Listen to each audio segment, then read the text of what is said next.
what would be a toxically positive way for us to start this episode? What would you, I'm putting you on the spot. What would I say to you if I were going to be full of toxic positivity? Oh gosh, maybe something like you're here today because everything happens for a reason. And, you know, everything that led up to this moment is why we're here together. And you are here for a reason. That reason is that you said yes to my request to be on the show. That is true. So yeah, your book, and I'm holding it up even though this is an audio podcast, Toxic Positivity, Keeping It Real in a World Obsessed with Being Happy by you, Whitney Goodman. I wanted to start right out. You say in the book that the reason people are so attracted to positive thinking, which I know is different than toxic positivity, is that it gives us the illusion of hope and control. And, that's all that anxious people want, really, is a sense of control. And so take us through, what is toxic positivity as opposed to having a positive thought? Like, you know what? I feel good this morning. Today's going to be great. I assume what I just said is a positive thought that's not toxic. Absolutely. So Okay. Toxic positivity really hinges on the timing, the audience, and the topic that's being discussed. So something could be quite positive in one situation and kind of go into toxic territory in another. And what toxic positivity is really this like overarching pressure, this demand to be happy, positive, seeking that out all the time, no matter what the circumstances. And I find that it becomes toxic in these moments where people are really struggling and having a hard time, and someone is using positivity as a way to help them cope with that. Right. And a lot of times it's imposed on us, you're saying too, by someone who's giving us advice, a lot of times Yeah, unsolicited.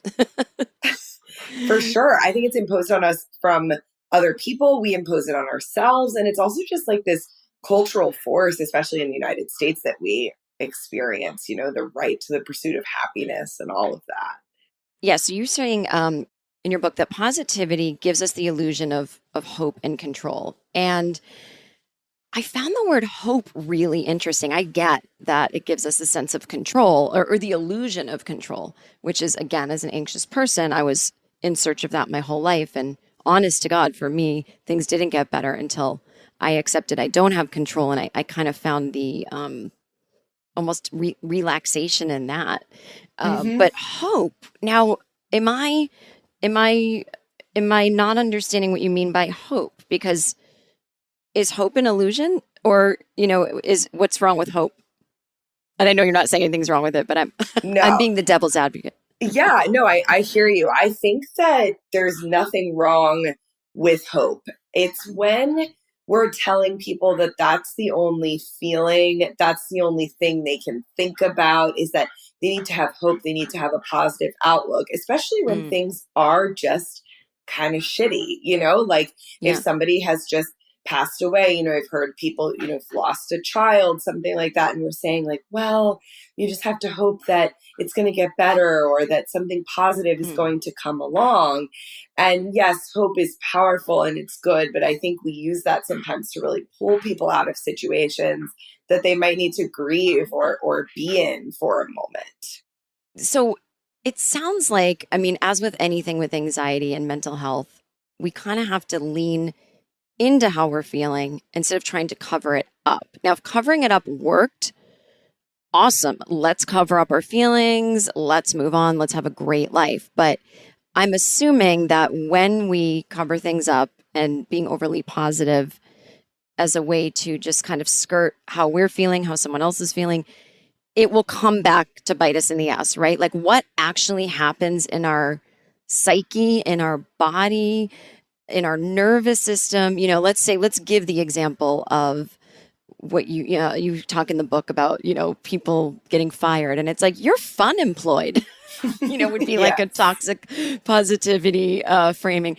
So let's just say someone's going through something that's objectively hard. It's not an emotional experience they're having where they're like afraid to be on a plane that's totally not crashing, but they really lost their job. They are getting a divorce, whatever. And first of all, when other people tell you to be positive, it is so dismissive.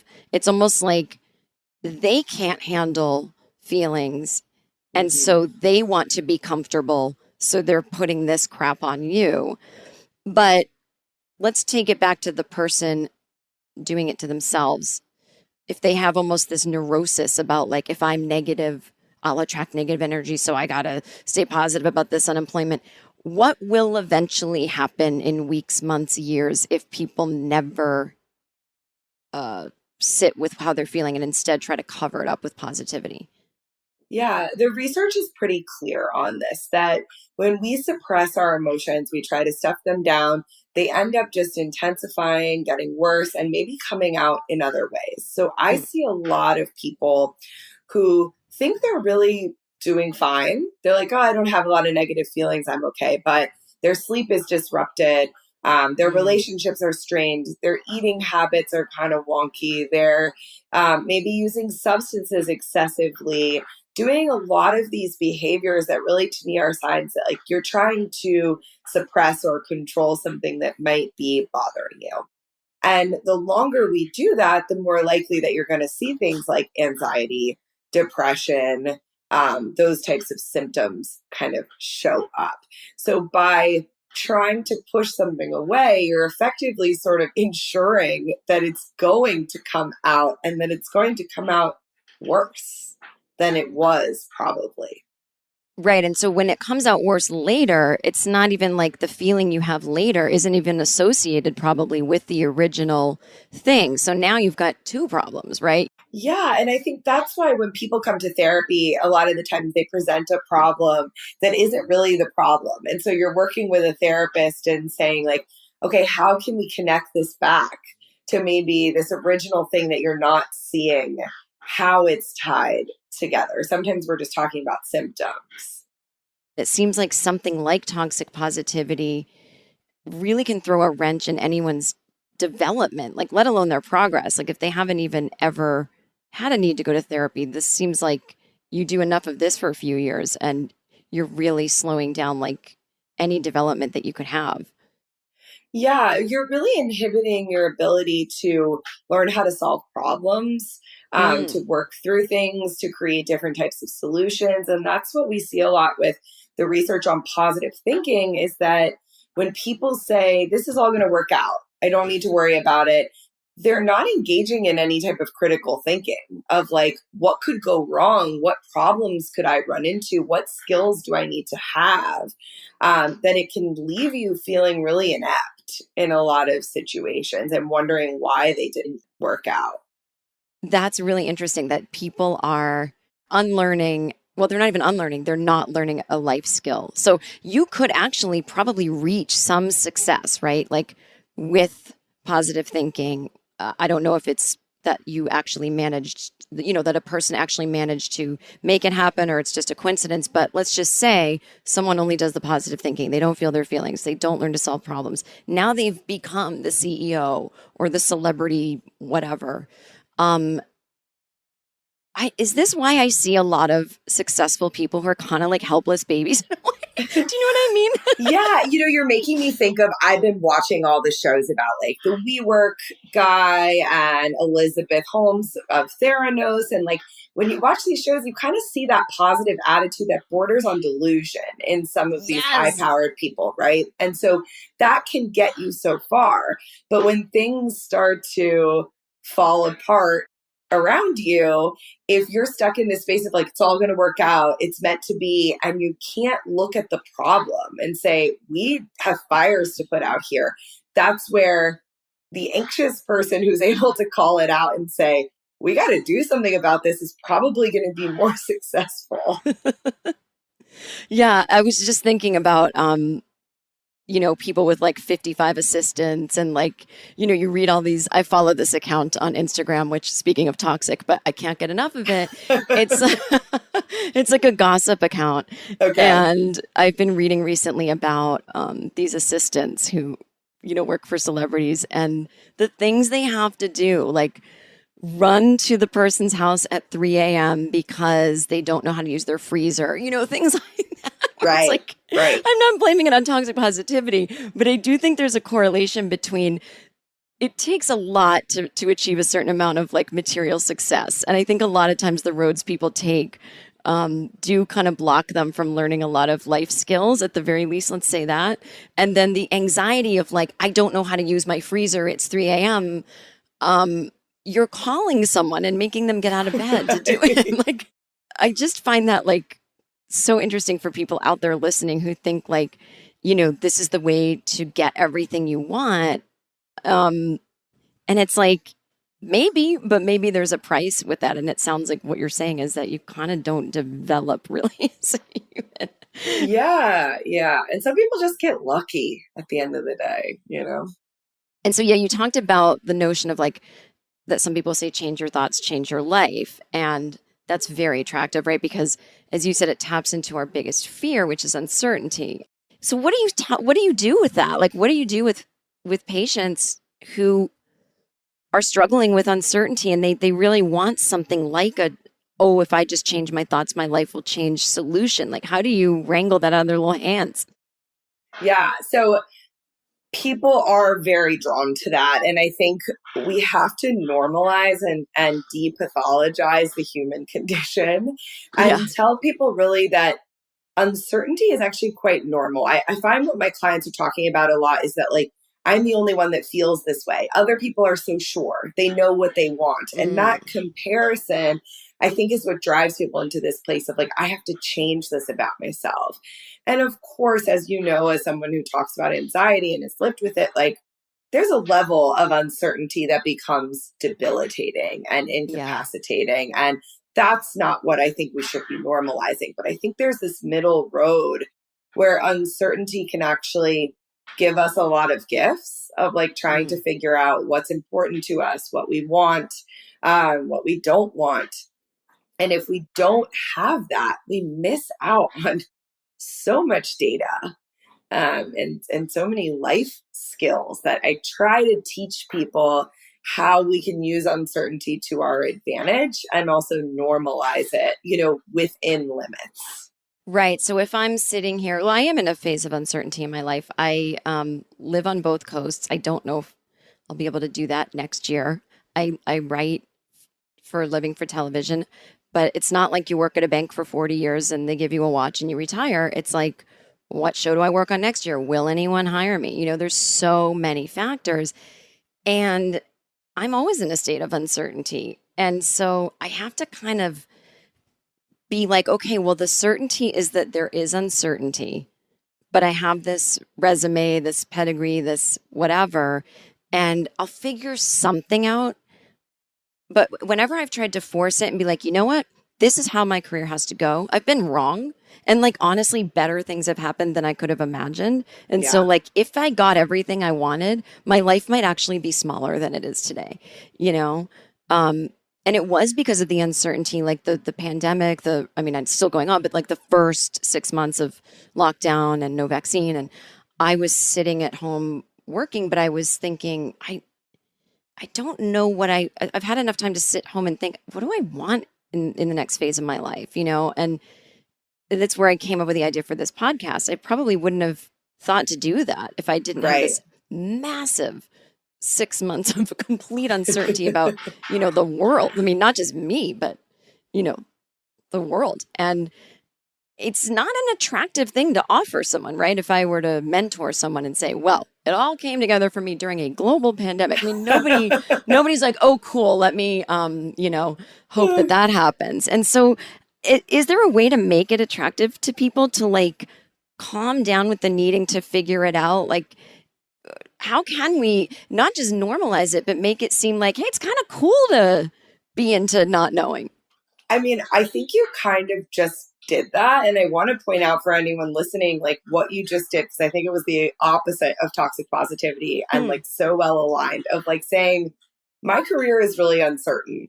My life has been really uncertain. This is what's like hard about it, and validating that. And then saying, and I know I have my resume to fall back on. I know I have this pedigree. I know I have this thing. And I have created something in moments of uncertainty in the past that has worked out even better for me. And I think the way you just talked about how both can exist is actually Yeah. really like liberating to me, at least. Like that's where I feel freedom is like, okay, I can validate what's hard and what's going on now, and also believe in the potential that things could get better and even be great. We'll be right back.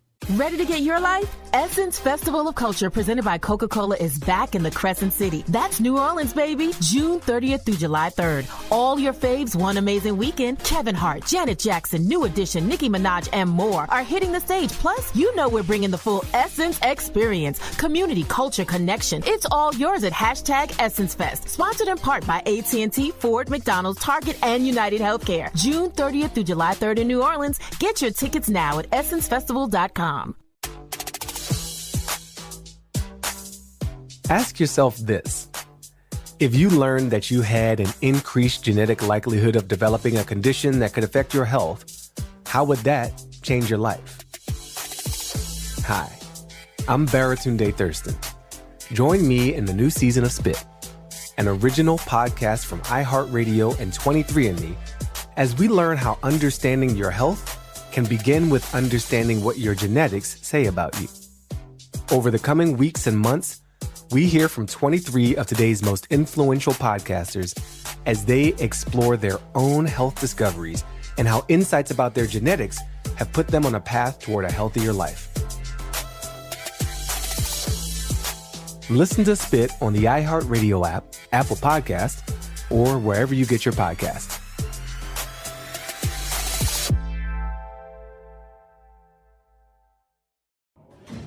With people getting in shape for summer, I want to let them know my fitness center is more than treadmills and free weights. So I created a radio ad at iHeartAdBuilder.com to spread the word about our yoga and boot camp classes. Now, my business is as healthy as our members. A custom radio ad from iHeartAdBuilder is the fast, affordable way to drive customers to your business. Put the power of radio to work for you. Get started now at iHeartAdBuilder.com.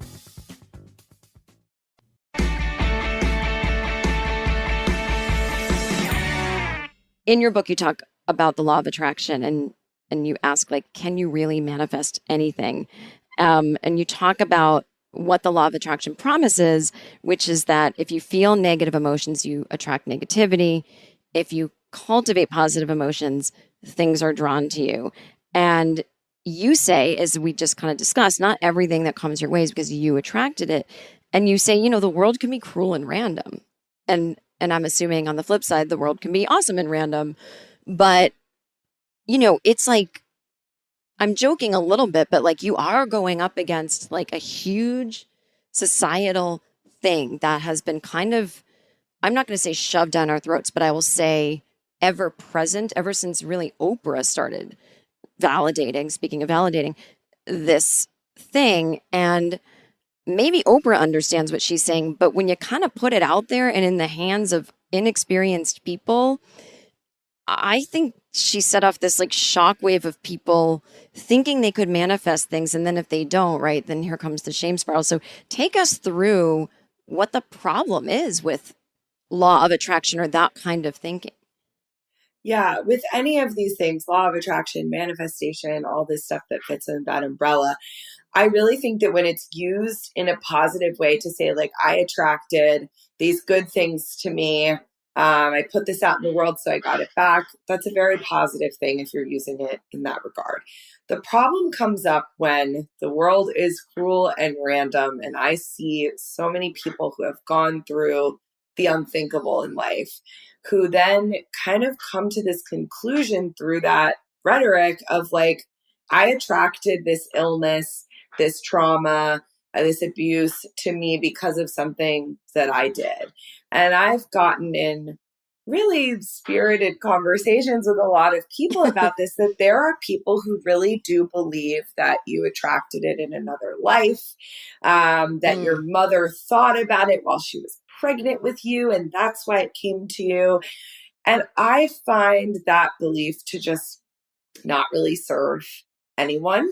I've seen it bring people into a place where they're constantly on edge about their thoughts, about what they're thinking, about what they're attracting to themselves. And it gets into this dynamic where we're very much like blaming the victim, the person that we should be supporting and helping through something. We're saying like, well, you did this to yourself and you should think a little bit more positive next time, or change your thoughts. We're inviting shame to come in, right? Where we're Yeah. shaming ourselves for not having done it right. And I really am so happy to always talk about shame as this kind of like hidden nugget of what keeps us anxious and panicking. And it really seems like in the weirdest way, it's comfortable in a weird way for people. Like even blaming ourselves can sometimes feel comfortable because it still feels like in a negative way. If I blame myself, that's like a negative hope. Like, okay, well, next time I'll not do it, right? Right. I think what you're alluding to is like, it gives you some control, actually. It gives you a reason. And that's what a lot of people are looking for is like, I got sick because I did this. I, have panic attacks because I can't be like everybody else and everyone's better than me. And the human brain really likes certainty, likes knowing. And so we create narratives and stories, even if they're bad or they're punishing us, they still feel better than this, like, I wonder why this happened and I don't know why it happened. That feels scary to us. But we know that things are so multifactorial. And that's like the problem with a lot of the research on this stuff is that you can't look at a person who got well from cancer or something and say, oh, it was just their mindset. It's very, very difficult to just pull out that one piece and say nothing else influenced that. Like the opposite of toxic positivity is not negativity, right? Yes. You have a chapter in your book about making positive affirmations work for you. Like you're not denying the power of positive language and loving yourself. And I love that you talk about the notion that everyone always says, oh, you just love yourself, and how you had a therapist who would make you say that in the mirror. Yes. I was sorry, go ahead. Oh, no, I was just wanted to hear more about that, about, Yeah. Obviously, yes, we should love ourselves. So how do we, if someone is attracted to something like the law of attraction, how do we allow them to do their version of positive thinking that's not destructive? And what's the workaround for something where you're screaming into the mirror, I love myself, and it doesn't feel right? Like that's not going to make you love yourself. I think the key piece here is that it shouldn't feel dismissive, invalidating, or untrue for you. So I was really shocked by the research on positive affirmations, just because it's something that I have always been told to use as a therapist. When I started reading the data, I was like, wow, this really doesn't work for people with low self-esteem. Oh, that's so fascinating. Yeah. So what we find, or what they have found in the very few studies that exist on this, is that people with low self-esteem, when they say these things to themselves, it actually can bring up feelings of shame, like we talked about, of like, I know this isn't true. There's cognitive dissonance between like what I think is true about myself and what I'm saying to myself. And so they ultimately end up rejecting it, or almost looking for reasons to reject it, which puts you back in that negative spiral. So what I've discovered just anecdotally through working with clients is that if you can make the affirmations more believable, more possible, and more dynamic, that makes them work better. So instead of saying, I love myself, you would say, I am trying to love myself. I am working on loving myself. I would like to love myself. Or even breaking it down in like, I show myself love by drinking water. I show myself love by going to bed at night. I'm really trying to back up these affirmations with action, because the other thing I see a lot is like, I told myself I love myself 10 times today, but everything else I did was in direct conflict with that. I spoke negatively to myself. I didn't eat. I didn't sleep. I didn't go outside. So that's not the actions of somebody that loves themselves. And that also creates a big gap between the affirmation and what you're actually doing.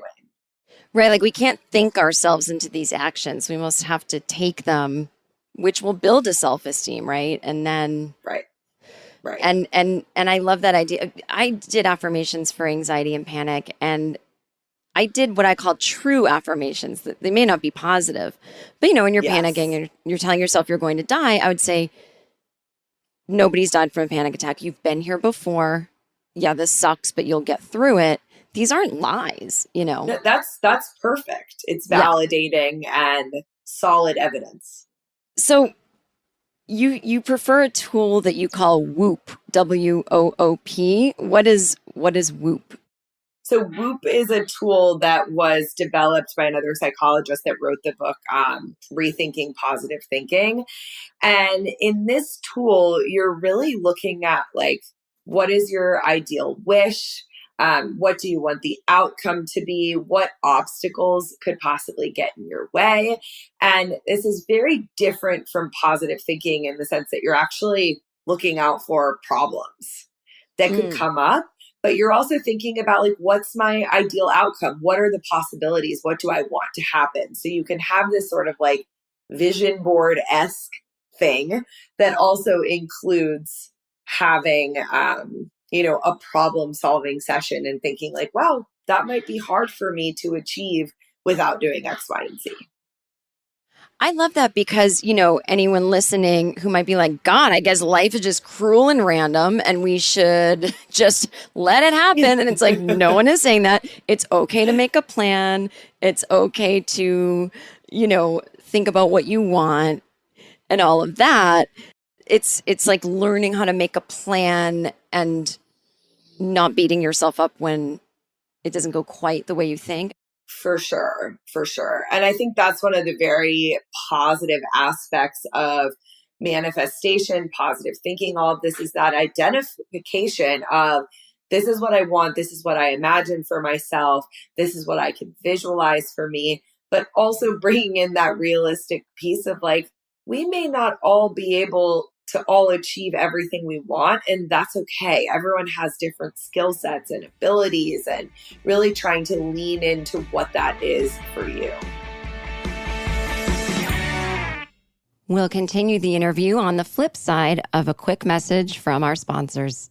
At JCPenney's Memorial Day sale, sizzling deals are on with store-wide doorbusters all weekend. Or bring home savings up to 50% during our Memorial Day home sale. Save even more with your coupon. And for all former and active military personnel, enjoy an extra 10% off in-store. Just show a valid military or VA ID at checkout. Shopping is back. JCPenney. Coupon valid on select styles through 5/30. Some exclusions apply. Doorbusters valid 5/26 through 5/30 and excluded from coupons. See store or jcp.com for details.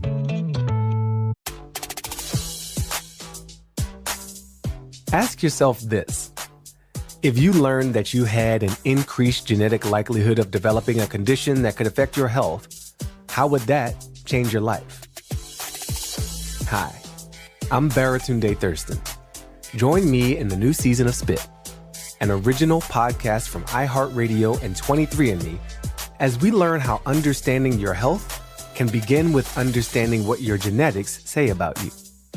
Over the coming weeks and months, we hear from 23 of today's most influential podcasters as they explore their own health discoveries and how insights about their genetics have put them on a path toward a healthier life.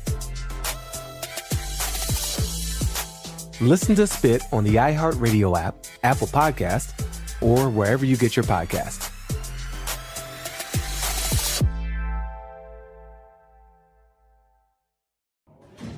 With people getting in shape for summer, I want to let them know my fitness center is more than treadmills and free weights. So I created a radio ad at iHeartAdBuilder.com to spread the word about our yoga and boot camp classes. Now, my business is as healthy as our members. A custom radio ad from iHeart Ad Builder is the fast, affordable way to drive customers to your business. Put the power of radio to work for you. Get started now at iHeartAdBuilder.com.